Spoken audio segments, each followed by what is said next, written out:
بسم الله الرحمن الرحيم وما نرسل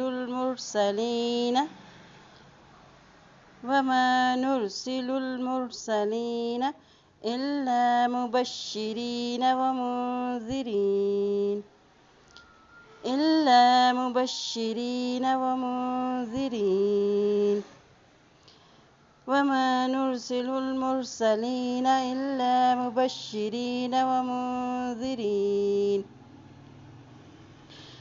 فمن آمن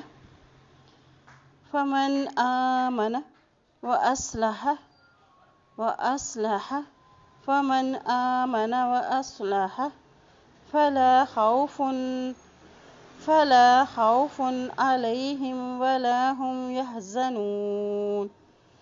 فلا خوف عليهم ولا هم يحزنون